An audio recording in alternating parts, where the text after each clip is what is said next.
اللہ کے محبوب علیہ الصلوۃ والسلام نے فرمایا کہ الا اخبرکم باہل الجنہ، میں تمہیں اہل جنت کے بارے میں خبر نہ دوں؟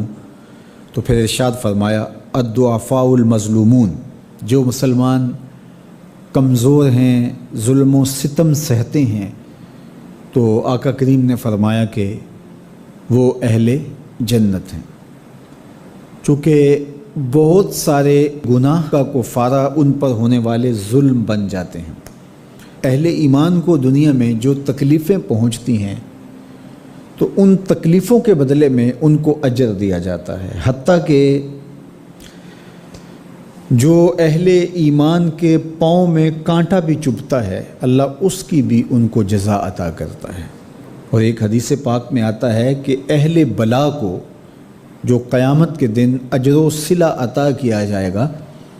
تو لوگ آرزو کریں گے کاش کہ ہماری کھال اور ہمارا جسم لوہے کی کینچیوں سے کاٹ دیا گیا ہوتا، تو آج جو صلہ اس کا حشر کے روز دیا جا رہا ہے۔ تو حالات میں بعض اوقات اس طرح کی صورت بن جاتی ہے کہ یا آپ ظالم بنیں یا آپ مظلوم بنیں، تو اس وقت مظلوم بننے کو اختیار کر لیجئے گا، ظالم کبھی بھی نہ بنیے گا، چونکہ ظالم کا ٹھکانہ آتش دوزخ ہے اور مظلوم کی جگہ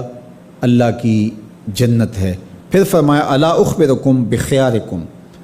میں تمہیں خبر نہ دوں جو تم میں سب سے زیادہ بہتر ہیں؟ تو پھر جھولیاں پھیل گئیں، تو فرمایا تم میں سے سب سے اچھے وہ ہیں کہ جو اچھے اخلاق کے حامل ہیں، جن کا خلق اچھا ہے، جن کے رویے خوبصورت ہیں۔ اور پھر آقا کریم علیہ السلام نے فرمایا الا انبئکم بشرارکم، میں تم میں سے جو شریر ترین لوگ ہیں ان کی خبر دوں، السرسارون المتشدقون المتفہقون، یہ وہ لوگ ہیں کہ جب مجلس ہو رہی ہو تو سب لوگوں کو برابر بولنے کا حق ہوتا ہے،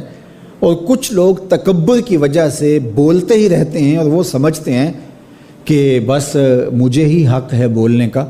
اور وہ کسی کو موقع نہیں دیتے، اور کوئی بولے تو پھر اس کی بات کاٹ کے بولنے لگ جاتے ہیں۔ المتشدقون المتفہقون، یہاں وہ لوگ مراد ہیں کہ جو خام خواہ کا تکلف کرتے ہیں اور زبان کو بل دے دے کے اور منہ بگاڑ کے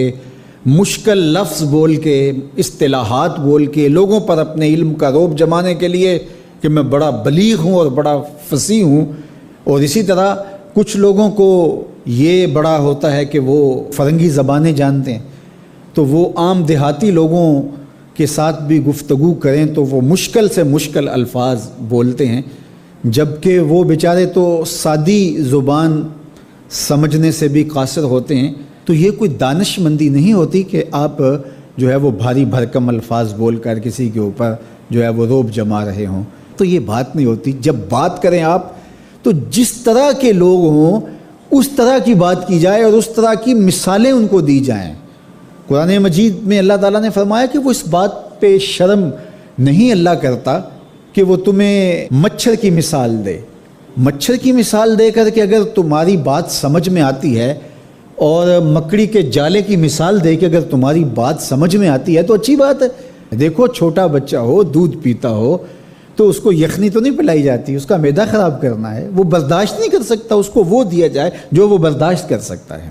اس لیے آپ کے مخاطبین کس طرح کے ہیں؟ کلم الناس علی قدر عقولہم لا علی عقولکم، میرے اور آپ کے آقا و مولا نے فرمایا جب بات کرو تو لوگوں کے فہم کے مطابق کرو، اپنے فہم اور اپنی عقل کے مطابق نہ کرو۔ علامہ اقبال علیہ رحمہ کی شاعری اور ان کا خوبصورت ادب اگر آپ دیکھیں تو اہل علم کے لیے سوغات ہے، لیکن جب چھوٹے بچوں سے مخاطب ہوتے ہیں تو پہاڑ اور گلہری کے نام سے نظم لکھتے ہیں،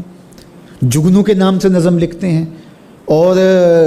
بکری کے نام سے نظم لکھتے ہیں، تو یہ ان کے مزاج کے مطابق بات ہوتی ہے۔ تو یہ حسن ہوتا ہے، اصل فصاحت ہے ہی یہ ہے کہ کس سے کس طرح بات کرنی ہے۔ تو میرے اور آپ کے آقا و مولا نے فرمایا کہ یہ شریر لوگ ہوتے ہیں۔ تو اللہ تعالی ہم سب کو اس کی توفیق عطا فرمائے کہ ہم نہ تو اہل دوزخ سے ہوں اور نہ شریروں میں ہمارا شمار ہو۔